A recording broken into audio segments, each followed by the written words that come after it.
Moi, président de la République, qu'il démissionne. C'est de la poudre de perlimpinpin. Nous avons les moyens et la volonté de nous retrouver autour de valeurs et d'objectifs communs. Hémicycle, la chronique politique du Grand Journal, une chronique signée tous les mercredis David Revaud-Dallon. Bonjour David. Bonjour Steve. Et merci de nous rejoindre, vous êtes le rédacteur en chef politique du Journal du Dimanche.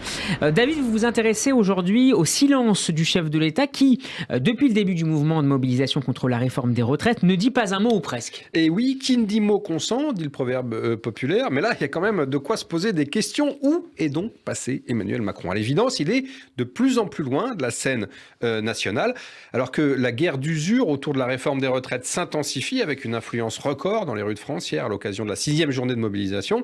Eh bien, le chef de l'État, il semble avant tout soucieux de prendre ses distances avec ce dossier politiquement très sensible.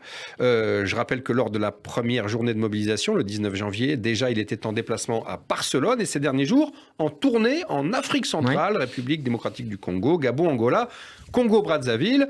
Alors vous me direz Steve, rien que très normal puisqu'un président voit toujours son agenda en grande partie dévoré par les obligations internationales et diplomatiques. Mais il y a autre chose dans la stratégie actuelle d'Emmanuel Macron, la volonté explicite de ne pas s'associer en ce moment politiquement délicat à ce dossier brûlant de peur d'hystériser encore davantage la situation. Alors même David que c'est quand même une réforme conçue par et pour Emmanuel Macron. Eh bien oui, ce n'est pas le moindre des paradoxes de cette réforme. Elle avait été voulue et présentée lors de la dernière campagne présidentielle par le candidat Macron en personne.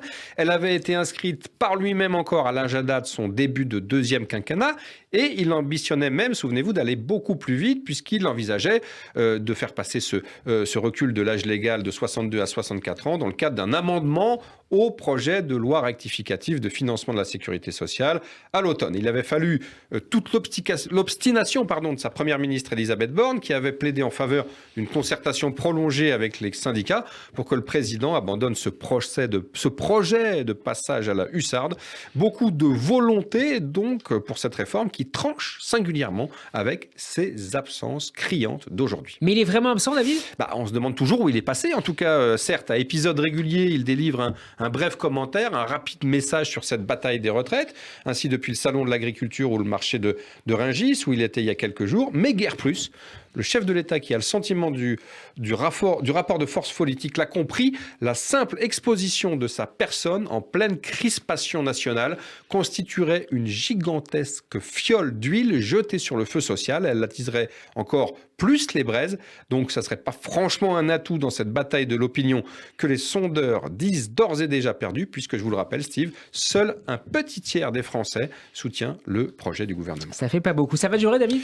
Fort logiquement, et comme d'habitude, Macron n'est pas sorti de sa réserve hier pour commenter cette fameuse 6e journée de manifestation. Alors la question, quand décidera-t-il qu'il est temps de mettre fin à ce repli tactique ? Hier, à l'issue des manifs, l'intersyndicale l'a directement interpellé, exigeant d'être reçu en urgence à l'Élysée. Je cite, « Le silence du président constitue un grave problème démocratique », a-t-elle attaqué dans un communiqué. La pression monte donc, mais l'intéressé n'a nullement l'intention de déférer à cette convocation syndicale. Et ça veut dire que le président ne veut toujours pas parler ?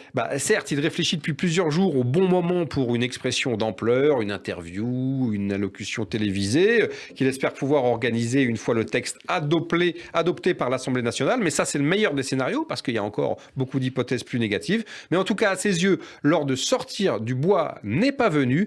Emmanuel Macron reste aux affaires courantes et à leur gestion. La preuve, demain, il présidera le 36e sommet franco-britannique, comme si de rien n'était. Merci David. Deux questions Steve. pour terminer. D'abord, votre pronostic pour le match de ce soir. Eh bien, écoutez, je vais encore... Bayern Munich, Paris Saint-Germain. Vous me connaissez, Steve, j'ai encore pronostiqué une victoire du Paris Saint-Germain, mais je m'en veux un peu parce qu'il y a 3 semaines, je l'avais également pronostiqué, ça n'avait pas été le cas. Mais je pense que ce soir, voilà, il y a largement de l'espace pour passer. Et on a vu que Kylian Mbappé était quand même le sauveur universel ces dernières semaines. Donc, qualification du Paris Saint-Germain, on note ça. Du PSG, ça c'est la première question.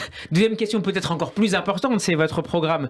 Notre programme ce soir sur Radio J à partir de 21h. L'émission politique, ça reste entre nous. Quel sera le programme et qui sera autour de la table? Alors, en cette journée internationale des droits des femmes, un plateau exclusivement féminin, puisque nous avons Arlette Chabot, éditorialiste LCI, Roselyne Fèvre, rédactrice en chef à France 24, et F. Cheftel, journaliste politique à Libération. Pas de Corinne Diacre. Pas de Corinne Diacre, pas de football, mais en tout cas, évidemment, une analyse de la réforme, la bataille de la réforme des retraites avec la journée d'hier, le fameux double bras d'honneur du garde des Sceaux Dupond-Moretti à l'Assemblée nationale, et la place des femmes, bien sûr, en politique, puisque 2022 a vu celle-ci accéder à de nombreuses fonctions, de l'hôtel de la Selle, la présidence de l'Assemblée nationale à Matignon, en passant par la présidence des grands groupes parlementaires. Donc voilà, on essayera d'analyser si c'est l'arbre qui cache la forêt ou si c'est une avancée réellement positive. Ce soir, 21h, ça reste entre nous la nouvelle émission politique de Radio J. Merci beaucoup, David Romo-Gallon, et à la semaine prochaine. Au revoir. Radio J. Steve Nadjar. Radio J.